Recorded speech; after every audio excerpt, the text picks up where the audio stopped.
Hi നമസ്കാരം. പുതിയൊരു book review വീഡിയോയിലേക്ക് എല്ലാവർക്കും സ്വാഗതം. അപ്പം ഞാനിന്ന് വന്നിരിക്കുന്നത് ആൽഫ ആയിട്ടാണ്. ടി.ഡി. രാമകൃഷ്ണൻ സാറിൻ്റെ.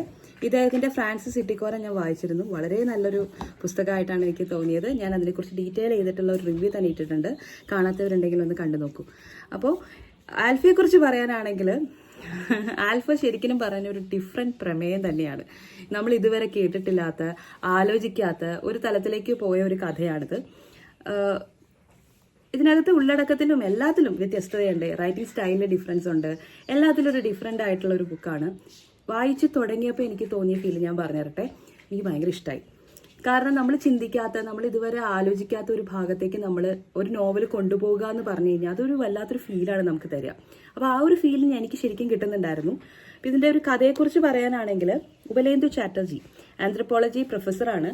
ഇദ്ദേഹവും പിന്നെ 12 പേരും ഈ പറഞ്ഞ പോലെ വ്യത്യസ്ത മേഖലകളിൽ അവരുടെ കഴിവ് തെളിയിച്ച 12 വ്യക്തികളാണ്. അവർ ഈ 13 പേരെല്ലാവരും കൂടി ഒരു ദ്വീപിലേക്ക് പോവുകയാണ്. ആൽഫ എന്നാണ് ആ ദ്വീപിന്റെ പേര്. അവിടേക്ക് പോകുക എന്ന് വെച്ചാൽ വെറുതെ ജസ്റ്റ് ഫണ്ടിന് പോകുന്നതല്ല. അവർ ചെല്ലുന്നു. അവർ പിന്നീട് എല്ലാം അവരുപേക്ഷിക്കുകയാണ്. അതായത് അവരുടെ വേഷം, ഭാഷ, അതുപോലെ അവരുടെ അറിവ്, എക്സ്പീരിയൻസ് എല്ലാം ഉപേക്ഷിച്ച് ആ ഒരു സ്ഥലത്ത്, ആ ഒരു ദ്വീപിൽ അവർ താമസിക്കാൻ പോവാണ്. എത്ര കാലത്തേക്ക്? 25 വർഷത്തേക്ക്. ഇത് കേട്ടപ്പോൾ തന്നെ എൻ്റെ ഉള്ള ശ്വാസം പോയിട്ടുണ്ട്.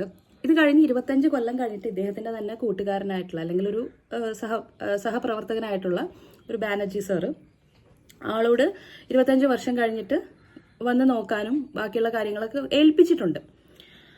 അപ്പോൾ ഇതിനകത്ത് കൂടുതലുള്ളത് എന്താണെന്ന് വെച്ച് കഴിഞ്ഞാൽ, ഈ 25 വർഷം ഇവരനുഭവിച്ച കാര്യങ്ങൾ അത് കുറച്ച് പേര് പറയുന്നുണ്ട്. അതുപോലെ തന്നെ ഈ പോയ വ്യക്തികൾ ആരൊക്കെയാണ്, അവരേതൊക്കെ ഫീൽഡിലാണ് ഉണ്ടായിരുന്നത്, അവരെക്കുറിച്ച് മൊത്തത്തിലൊരു നറേഷൻ ഇതിനകത്തുണ്ട്. അതുപോലെ തന്നെ അവർക്ക് പിന്നീട് എന്ത് സംഭവിച്ചു അതുമുണ്ട്. എല്ലാം എനിക്ക് ഇഷ്ടപ്പെട്ടു. വളരെ നല്ല രീതിയിൽ എഴുതിയിരിക്കുന്നതാണ്. കാരണം ടി.ഡി. രാമകൃഷ്ണന്റെ എഴുത്തെന്ന് പറയുന്നത് നമ്മൾക്ക് ഇങ്ങനെ ഫാസ്റ്റ് പേസ്ഡ് ആയിട്ടുള്ളൊരു എഴുത്താണ്. അതായത് നമുക്ക് വേഗം വായിച്ച് പോകാൻ തോന്നും. അത്രയും ഇഷ്ടപ്പെടും. അപ്പം ഇതെല്ലാം കഴിഞ്ഞിട്ട് എന്നെ ഡിസപ്പോയിന്റ് ചെയ്യിപ്പിച്ച ഒരു ഭാഗം എന്ന് പറയുന്നത് ഇതിന്റെ എൻഡാണ്. എനിക്കത് പറയാതിരിക്കാൻ പറ്റുന്നില്ല. ഇത്രയും നല്ലൊരു പ്രമേയം വളരെ പെട്ടെന്ന് ചുരുക്കിയ പോലെയാണ് എനിക്ക് തോന്നിയത്. അതുകൊണ്ട് ഇതിന്റെ അവസാനം എന്നെ ഒരുപാട് വിഷമിപ്പിച്ചു. എനിക്ക് നെഗറ്റീവായിട്ട് പറയാനുള്ളതും അത് തന്നെയാണ്. അവസാനം എനിക്ക് വല്ലാതെ വേദന തന്നു. കാരണം ഞാൻ ഒരുപാട് എക്സ്പെക്ട് ചെയ്ത ഒരു പുസ്തകമാണ്, അതിങ്ങനെ ആയിപ്പോയി. ഇനി ഇതിന്റെ പബ്ലിഷറെ കുറിച്ച് പറയാനാണെങ്കിൽ, ഇത് DC ബുക്സ് ആണ് പബ്ലിഷറായിട്ട് വന്നിരിക്കുന്നത്. ഈ പുസ്തകത്തിന്റെ വില 160 രൂപയാണ്. അപ്പോൾ വായിച്ചു നോക്കാത്തവരുണ്ടെങ്കിൽ തീർച്ചയായിട്ടും വായിച്ചു നോക്കൂ. ഒരു വ്യത്യസ്ത പ്രമേയം തന്നെയാണ്. താങ്ക്